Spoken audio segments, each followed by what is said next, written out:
Aus dem Leben eines Taugenichts. A Haberdash Books English translation. Copyright 2026.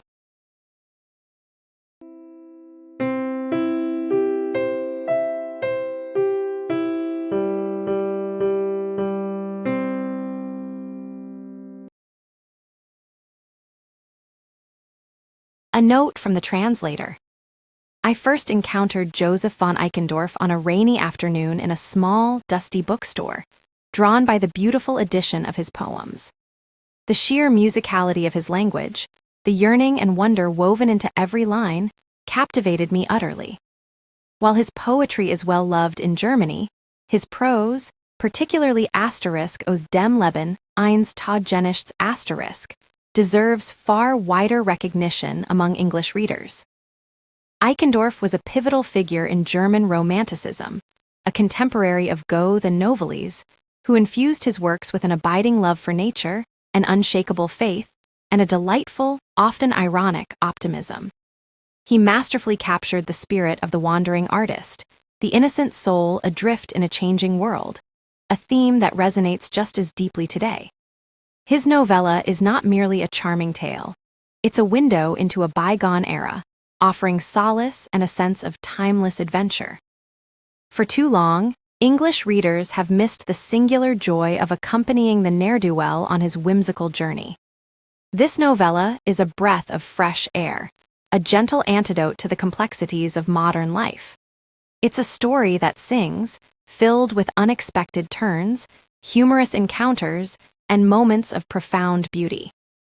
My aim in translating asterisk from the life of a ne'er-do-well asterisk was to preserve Eichendorff's unique blend of lyricism and lightheartedness. I sought to capture the effortless flow of his prose, the almost conversational tone, while retaining the subtle poetry that underlies every sentence. The challenge lay in conveying the protagonist's guileless voice and the often tongue-in-cheek humor, ensuring that the charm of the original sparkled through for a new audience. I paid particular attention to the songs and poems within the text, striving to make them as melodic and evocative in English as they are in German. So, dear reader, I invite you to set aside your worries for a little while and embark on this delightful ramble. Let yourself be carried away by the ne'er-do-well's adventures, and perhaps, like him, you'll find a little more joy in the world. Samuel Chatwin, Haberdash Books, 2026.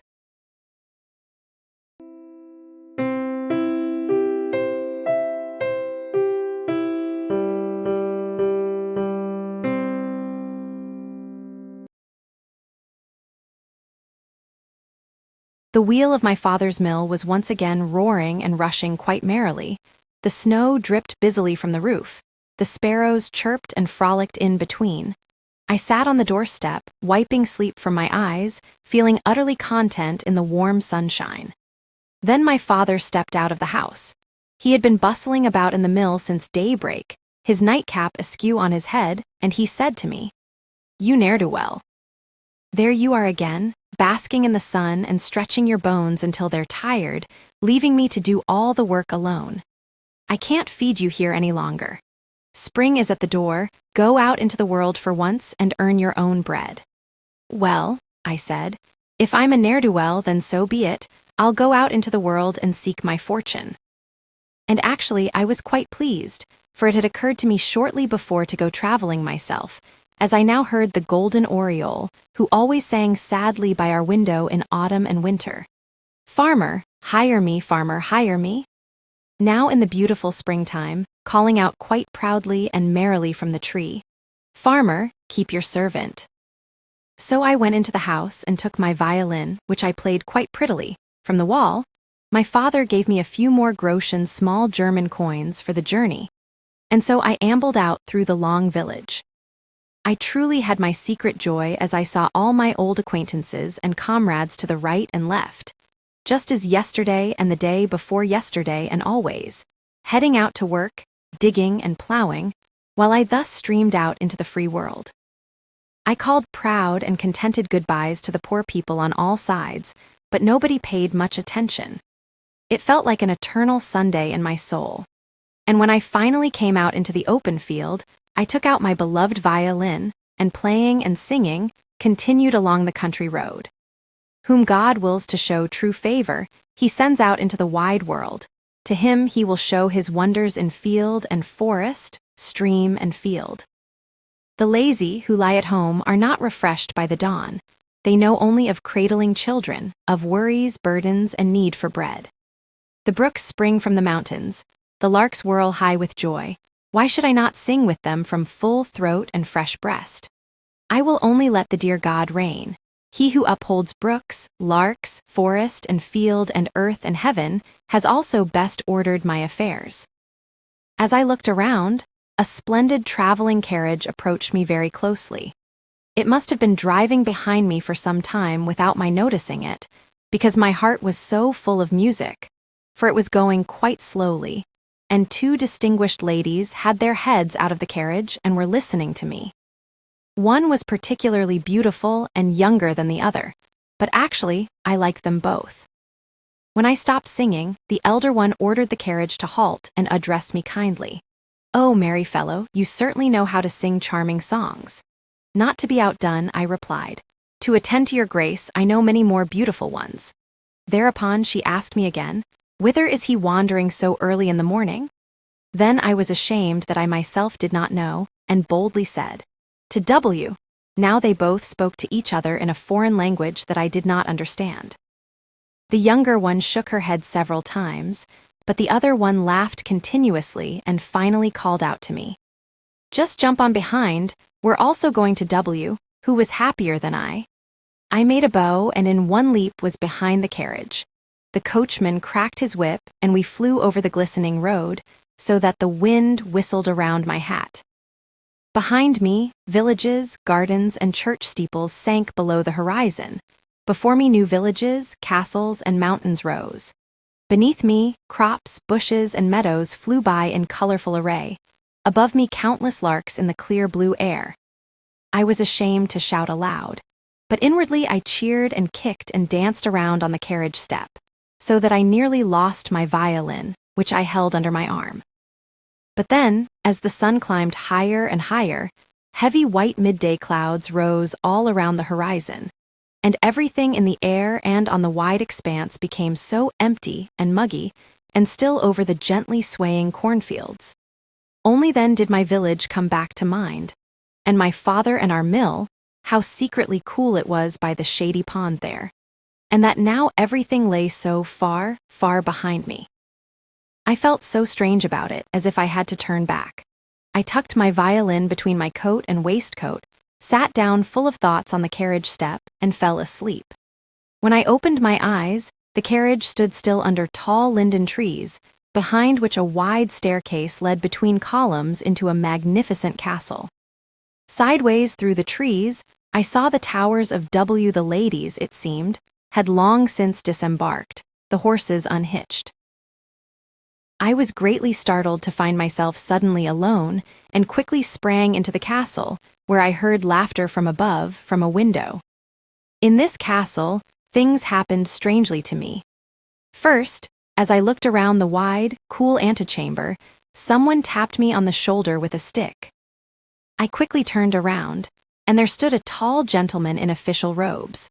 A broad bandolier A belt worn over the shoulder to carry equipment of gold and silk slung down to his hips, with a silver-tipped staff in his hand, and an extraordinarily long, curved electoral, referring to a prince-elector of the Holy Roman Empire, nose on his face, broad and magnificent like an inflated turkey, who asked me what I wanted here.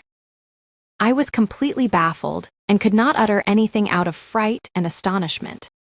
Then several servants came running up and down the stairs.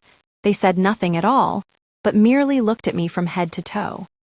Then a lady's maid, as I later heard, came straight towards me and said, I was a charming boy, and her ladyship wished to inquire if I would like to serve here as a gardener's assistant.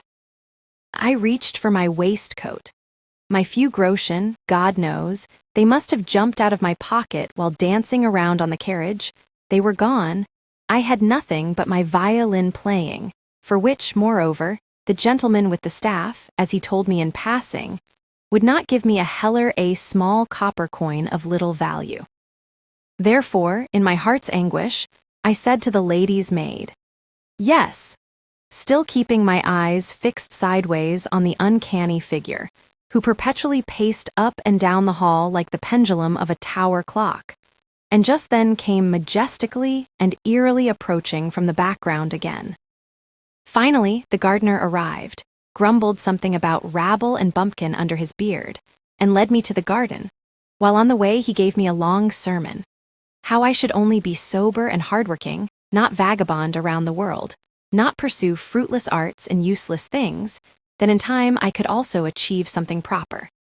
There were many more very pretty, well-phrased, useful lessons. I have only forgotten almost everything since then. In general, I don't really know how it all came about. I just kept saying, "Yes," to everything, for I felt like a bird whose wings have been doused. So I was, thank God, in employment. Life in the garden was good. I had my warm food in abundance daily, and more money than I needed for wine, only unfortunately I had quite a lot to do. The temples, arbors, and beautiful green paths, all of it pleased me very much, if only I could have strolled about quietly in them and conversed reasonably, like the gentlemen and ladies who came there every day.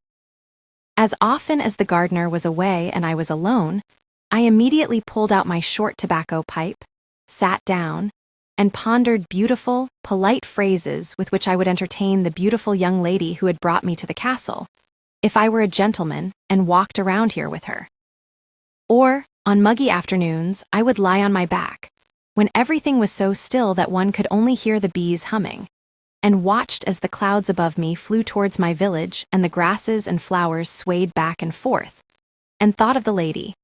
And it often happened that the beautiful lady with her guitar or a book actually walked through the garden in the distance, so still, grand, and friendly like an angelic figure, so that I didn't quite know if I was dreaming or waking.